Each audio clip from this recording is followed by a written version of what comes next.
Friends, welcome to Komos life style. Washing மிஷினில் என்ன தான் துணி போட்டு துவைச்சாலும் அழுக்கே போக மாட்டேங்குதுன்னு நினைக்கிறீங்களா? கவலை விடுங்க. நான் சொல்கிற இந்த ஒரு பொருளை மட்டும் போட்டு பாருங்கள். நீங்கள் எவ்வளோ பெரிய அழுக்கான கரையான துணியை போட்டால் கூட நல்லா வாஷ் பண்ணி கொடுத்துருங்க. இன்றைக்கி பார்க்கக்கூடிய டிப்ஸ் எல்லாமே உங்கள் அன்றாட வாழ்க்கைக்கு தேவையான டிப்ஸுங்க. வீடியோக்குள்ளே போகிறதுக்கு முன்னாடி நம்ம சேனலை ஃபஸ்ட் டைம் பார்க்குறவங்களா இருந்தால் சப்ஸ்கிரைப் பண்ணிவிட்டு பக்கத்தில் இருக்க பெல் ஐகானை கிளிக் பண்ணி ஆளுன்னு கொடுத்துக்கோங்க. அப்போ தான் நான் போடக்கூடிய வீடியோக்கள் உங்களுக்கு நோட்டிஃபிகேஷனாக வரும். வாஷிங் மிஷினில் துணி துவைக்கும் போது குழந்தைங்களோட ட்ரெஸ்ஸு, அதுவும் குழந்தைங்களோட ஒயிட் யூனிஃபார்ம்லாம் பார்த்திங்கன்னா மிஷினில் போட்டோம்னா அழுக்கே போகாதுங்க. சில பேர் அதை கைட்டை கூட துவைப்பாங்க. இனிமேல் நீங்கள் கைட்டெல்லாம் துவைக்கணும் தேவையே இல்லைங்க. நான் சொல்கிற இந்த ஒரு பொருளை மட்டும் நீங்கள் சேருங்க. உங்களோட துணி எவ்வளோ அழுக்கு கரையாக இருந்தால் கூட நல்லா வாஷ் பண்ணி கொடுக்கும்.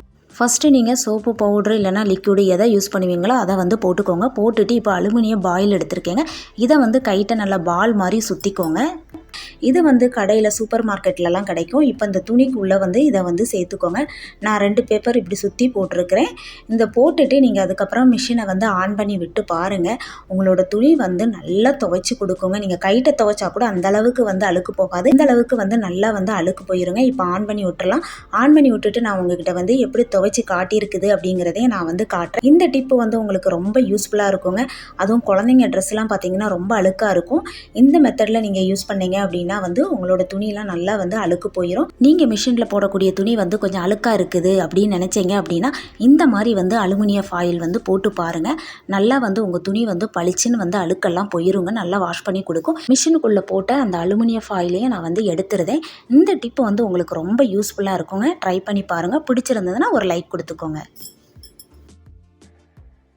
ஆப்பிள் கட் பண்ணி குழந்தைங்களுக்கு ஸ்கூலுக்கு ஸ்நாக்ஸாக கொடுத்து விடுவோம். நம்ம வெளியில் எங்கேயும் போகிறோன்னா கூட ஆப்பிள் கட் பண்ணி எடுத்துகிட்டு போவாங்க.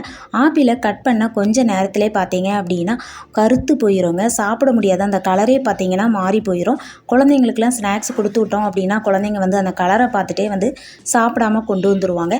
நான் சொல்கிற இந்த டிப்பை ஃபாலோ பண்ணி நீங்கள் ஆப்பிளை கொடுத்து விடுங்க. ஆப்பிள் கலரே மாறாதுங்க. உங்கள் பசங்க அவ்வளோத்தையுமே சாப்பிட்டுட்டு வந்துடுவாங்க.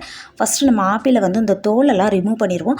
தோலோடு சாப்பிட்றது ரொம்ப நல்லது. ஆனால் இப்போ உள்ள ஆப்பிளெல்லாம் மெழுகு இருக்குதுங்க. அதெல்லாம் அப்படியே சாப்பிடக்கூடாது. உடம்புக்கு ரொம்ப நல்லது இல்லை. அதனால் ஆப்பிளில் இருக்க தோலெல்லாம் ரிமூவ் பண்ணிவிட்டு இந்த மாதிரி தான் நம்ம கொடுத்து விடணும். இப்போ நான் கட் பண்ணி எடுத்துட்டேங்க தோலெல்லாம். இப்போ இதில் நம்ம தேன் அப்ளை பண்ண போகிறோங்க. கட் பண்ணி வச்சுருக்க ஆப்பிள் மேலே இந்த மாதிரி தேனை அப்ளை பண்ணி விட்டுக்கலாம். எல்லா ஆப்பிள்லையுமே நான் அந்த மாதிரி அப்ளை பண்ணி விட்டுக்கிறேன். இந்த மாதிரி நீங்கள் கொடுத்து விட்டீங்க அப்படின்னா பசங்க ஸ்நாக்ஸ் பாக்ஸை காலி பண்ணி கொண்டு வந்துடுவாங்க. தேன் அப்ளை பண்ணும்போது ஆப்பிள் நல்லா டேஸ்ட்டாக இருக்குங்க. குழந்தைங்களுக்கு ரொம்ப பிடிக்கும். தேன் உடம்புக்கு நல்லது. அதனால் இந்த மாதிரி அப்ளை பண்ணி கொடுத்து பாருங்கள். இந்த ஆப்பிளை நம்ம ஈவினிங் வரைக்கும் வச்சாலுமே ஆப்பிள் அப்படியே கலர் மாறாமல் இருக்குங்க. இந்த டிப்பை நீங்கள் ட்ரை பண்ணி பாருங்கள். உங்களுக்கு ரொம்ப யூஸ்ஃபுல்லாக இருக்கும். ஏன்னா குழந்தைங்க பார்த்தீங்கன்னா அந்த கலர் மாறிட்டுனா ஆப்பிளை சாப்பிடவே மாட்டாங்கங்க. அதனால் இந்த மாதிரி செஞ்சு கொடுங்க. நீங்கள் திரும்ப திரும்ப இந்த மாதிரி தான் செஞ்சு கொடுப்பீங்க. இந்த டிப் உங்களுக்கு ரொம்ப யூஸ்ஃபுல்லாக இருந்திருக்கும்னு நினைக்கிறேன். அடுத்த டிப் நம்ம பசங்களோட ஜீன்ஸ் பேண்ட்லாம் பார்த்தீங்க அப்படின்னா கொஞ்சம் நீளமாக இருந்துச்சுன்னா நம்ம இந்த மாதிரி மடித்து வைப்போம். அவங்க போடும்போது அப்போ பார்த்தீங்கன்னா பார்க்குறதுக்கு நல்லாவே இருக்காது. அதுவும் பார்த்தீங்க அப்படின்னா ஓடும்போதெல்லாம் அதுவும் கலண்டு வந்துடும் பாருங்கள். இப்படி மடித்து வைக்கும்போது அது பார்க்குறதுக்கே நமக்கே ஒரு மாதிரி இருக்குது.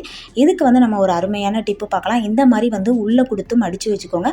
உங்களுக்கு எந்த அளவுக்கு ஹைட்டாக இருக்குதுன்னு நினைக்கிறீங்களோ அந்த அளவுக்கு உள்ளே மடித்து விட்டுக்கோங்க. இப்படி மடித்து விட்டுட்டு டபுள் சைடு செலோ டேப் எடுத்துருக்கிறேன். இந்த டபுள் சைடு செலோ டேப்பை நம்ம கட் பண்ணி எடுத்துக்கலாம். ஒரு சின்ன பீஸாக கட் பண்ணிக்கோங்க. கட் பண்ணிவிட்டு உள்ளே மடித்து வச்சுருக்கோம்ல அந்த இடத்துல நம்ம இதை ஒட்டி விட்டுலாம். ஒட்டி விட்டுட்டு அந்த மேலே இருக்கிற அந்த ஸ்டிக்கரையும் நம்ம எடுத்து விட்டுலாம். அதை நல்லா ஒட்டிக்கோங்க. அதேமாரி மேல் சைடும் ஒட்டிட்டு கீழேயும் இந்த மாதிரி ஒட்டிக்கோங்க. நான் ஒட்டுறேன் பாருங்கள் எப்படி. இந்த மாதிரி தூக்கிட்டு நம்ம ஒட்டிட்டோம் அப்படின்னா அது நம்ம மடித்த மடிப்பு அப்படியே இருக்குங்க. கலண்டு வராது. இதேமாரி நம்ம மேலேயும் மடிச்சிருக்கோம். அதேமாரி அந்த இதுக்கு கீழேயும் நம்ம இந்த மாதிரி செலோ டேப் ஒட்டி விட்டுட்டோம் அப்படின்னா நல்லாவே நின்றுக்கோங்க.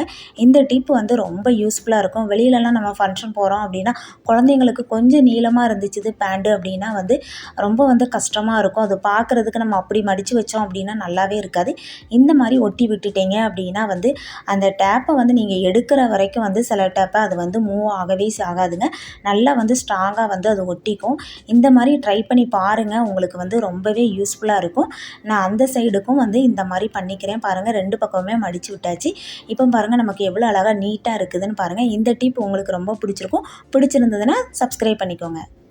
அடுத்த டிப் வந்து நம்ம வந்து ஹேண்ட்பேக்கில் வந்து சிசர் வந்து கண்டிப்பாக வந்து வச்சுருப்போம்.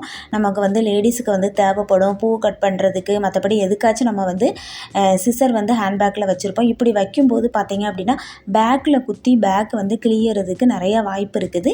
இதுக்கு வந்து நம்ம பசங்கள்லாம் வீட்டில் வச்சுருப்பாங்க பலூனு. இந்த பலூனு தான் எடுத்துருக்கிறேன். இந்த பலூனை வந்து இந்த மாதிரி மாட்டி நீங்கள் பேக்கில் போட்டுட்டீங்க அப்படின்னா வந்து நம்ம பேக்கில் வந்து சிசர் குத்தி நம்ம பேக் வந்து டேமேஜ் ஆகாதுங்க. இந்த டிப்பை வந்து நீங்கள் ட்ரை பண்ணி பாருங்கள். உங்களுக்கு ரொம்ப யூஸ்ஃபுல்லாக இருக்கும். இப்போம்லாம் பார்த்திங்கன்னா வெயில் வந்து ரொம்ப ஜாஸ்தியாக இருக்குது. சம்மர் ஆரம்பிச்சிருச்சு. நம்ம வந்து வெளியில் எங்கேயும் போகிறோம் அப்படின்னா வந்து சொட்டிங் ஆகி நம்ம நெத்தியில் இருக்க பொட்டு வந்து கீழே கூட விழுந்துரும். பொட்டு இல்லாமல் இருந்துச்சுது அப்படின்னா நமக்கு பார்க்குறதுக்கே நல்லா இருக்காது. இப்போ நீங்கள் வந்து பொட்டை எடுத்துக்கோங்க. பொட்டை எடுத்துகிட்டு நீங்கள் பவுச்சோ இல்லை ஹேண்ட்பேக்கோ எடுத்துகிட்டு போகிறீங்க அப்படின்னா இந்த மாதிரி வந்து ஓரத்தில் வந்து ஒட்டி வச்சுக்கோங்க. வெளியில் வந்து தெரியாது. இந்த மாதிரி ஒட்டி வச்சுக்கிட்டீங்க அப்படின்னா இப்போ அடிக்கிற வெயிலுக்கு வந்து நமக்கு சொட்டிங் ஆகி பொட்டு கீழே விழுந்தாலும் நம்ம வந்து இந்த பொட்டை வந்து எடுத்து வச்சுக்கலாங்க. நம்ம பொட்டு கவரோடெல்லாம் எடுத்துகிட்டு போகணுன்னு தேவையில்லை. ஏன்னா நம்ம பக்கத்தில் லோக்கல்லலாம் போனோம் அப்படின்னா நம்ம வந்து பொட்டு கவரோடெல்லாம் தூக்கிட்டு போகணுன்னு தேவையே இல்லை. இந்த மாதிரி வந்து ஒட்டி வச்சுக்கிட்டோம் அப்படின்னா நமக்கு வந்து அர்ஜென்ட்டுக்கு வைக்கிறதுக்கு ரொம்ப யூஸ்ஃபுல்லாக இருக்குங்க. இந்த டிப் வந்து உங்களுக்கு ரொம்பவே யூஸ்ஃபுல்லாக இருக்கும். இந்த டிப் உங்களுக்கு ரொம்ப பிடிச்சிருக்கும்னு நினைக்கிறேன். இன்றைக்கி பார்த்த டிப்ஸ் எல்லாமே வந்து உங்களுடைய அன்றாட வாழ்க்கைக்கு ரொம்பவே யூஸ்ஃபுல்லாக இருக்குங்க.